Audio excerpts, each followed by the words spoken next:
So for 9.2, I would like for you to try number 1 and 2 as a warm-up and a recap of what we've been doing the last couple of days, and make sure that we are good to go with those before we move on. So go ahead and do those, and then my answers are going to pop up here in a second. Okay, so here are the answers that you should have came up with. Hopefully we felt pretty good about factoring and really this process in general, because we have been doing it for quite some time now.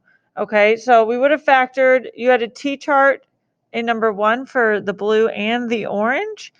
And then in the purple, you just had a GCF of 4. Please remember that when you have to take out a whole term, you need a 1 as a placeholder. Also remember that at the end, when you are left with something like this over this, right? W minus 8 over 4, I can't reduce the 8 and the 4 because the 8 is not just 8, it's W minus 8, right? Let's say W is 1. It no longer is 8, it's negative 7. Okay, so that's why you can't just start canceling those. On number 2, you had to take the bottom and flip it and move it to the numerator. So then in the pink, that was the only thing that needed to be factored. Everything else stayed the same. After you factored that, a lot of things canceled and you're left with just a minus b over 2. So let's get into what today is, which is adding and subtracting all of these. So let's think back to normal fractions, right? With adding and subtracting fractions, you need a common denominator. Today, we pretty much are going to always have a common denominator. It's going to help us out. But for tomorrow, we're going to start getting into things where they're not common denominators. So remember, when they have a common denominator, this is like the number one thing, right? The denominators stay the same, okay? Denominators stay the same. I'm going to say the same. Okay, they don't get added, they don't get multiplied, they just stay the same. 5/4 plus 1/4 gives me 6/4, right? Which after you then add it, then you could start reducing it. That does reduce to 3 over 2 as our final answer.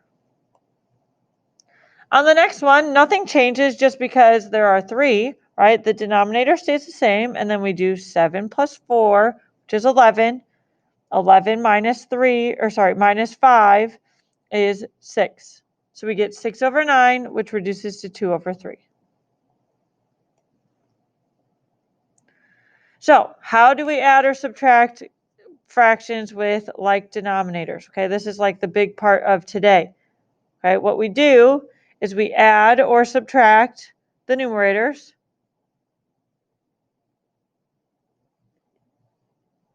Keep the denominator. And then reduce. Okay, and this is kind of like where we've always been, 9.1. All right, so adding and subtracting rational expressions. Okay, to add or subtract rational expressions with a common denominator, combine the like terms with their numerators, put them over the common denominator, and then simplify, which is exactly what we just wrote, right? So here's a written out example, okay, and this is kind of pieced together, so I'm going to chunk it, okay? So this is the original equation, and if you see, boom, same denominator. Okay, so what happened was the denominator stayed the same.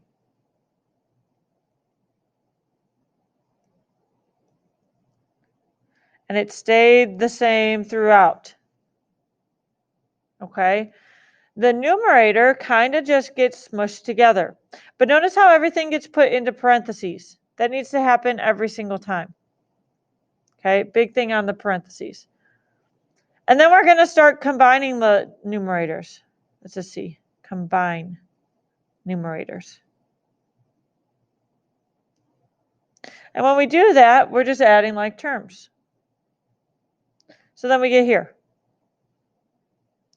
Then we're at the point where we have been in 9.1. So we then factor and reduce or simplify.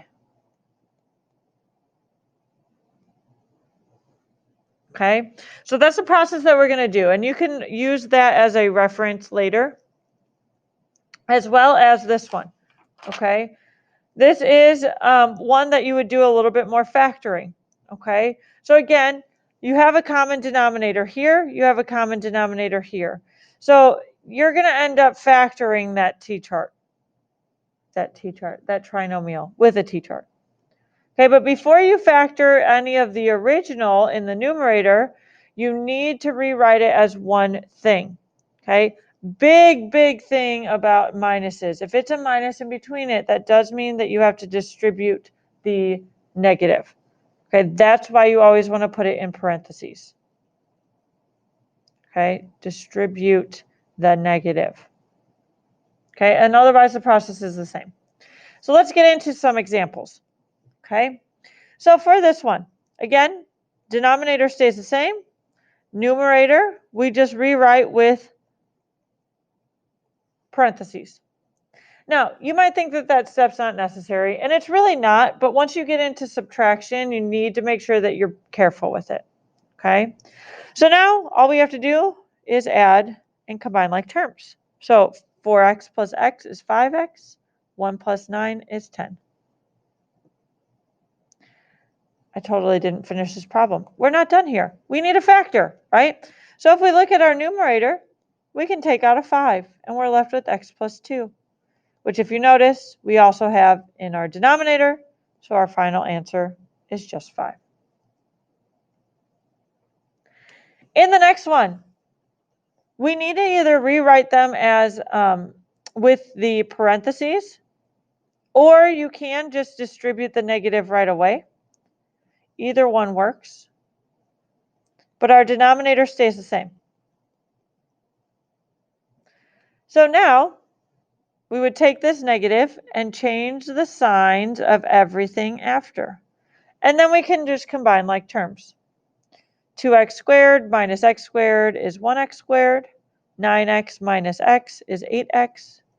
And then we have a positive 16. Our denominator, we can obviously start t-charting if we wanted to. First times last is 4. It would be 4 and 1 that multiply to 4 and add to 5.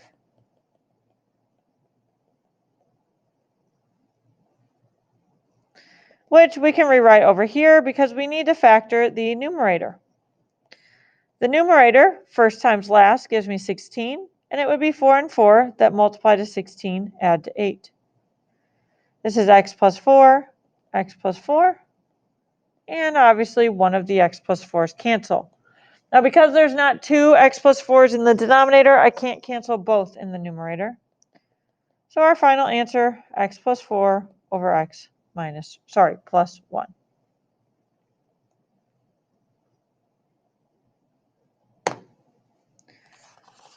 right, so for our next one, we have a couple more that are just a little bit more difficult, and then we're done for the day. This one has 3, but again, nothing's really changing here. We kind of just smush it all together.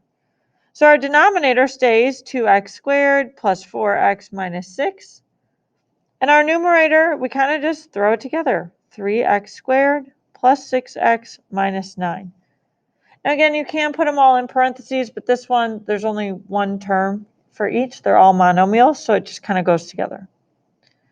So now all we have to do is start factoring. Our numerator, first, we could take out a 3 first. X squared plus 2x minus 3. In our denominator, we could take out a 2, factor out a 2. So we have x squared plus 2x minus 3.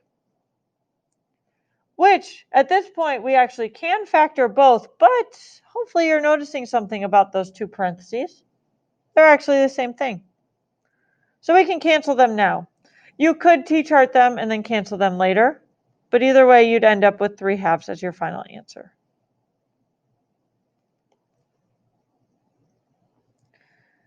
Then we have our next one. We have a long fraction here, okay? And instead of writing these as individual things with parentheses, I'm going to just start simplifying them now. So first off, I'm going to have to FOIL this because I need to be able to combine it with other things. So if you FOIL that, you get x squared plus x minus 2. And the next one, because it's a minus, I'm just going to rewrite it so it's negative 2x squared plus x plus 5, or distribute the negative. So now all I have to do is combine like terms in the numerator. So we have 3 plus 1 minus 2, which gives me 2x squared. Then we have negative 5 plus x, which is negative 3x. And then we have negative 5 minus 2 plus 5, which is minus 2. Our denominator would end up staying the same, so 2x squared plus 3x plus 1. And notice how we're not canceling things right now. I can't yet because nothing's being multiplied. We need to t-chart both of them. So our numerator, first times last, is negative 4, and it would be negative 4 and positive 1 to multiply to negative 4 and add to negative 3. Now we do need a 2 and an x in the denominator, and we need to reduce. So this becomes negative 2 over x. So we have x minus 2 and 2x plus 1. Our denominator, first times last, is 2, and it would be 2 and 1 that multiply to 2 and add to 3. We can reduce to the left, so we can rewrite it as x plus 1 and 2x plus 1. As we see, we can cancel this sign, so we're left with x minus 2 over x plus 1. You can put them in parentheses, but you don't have to.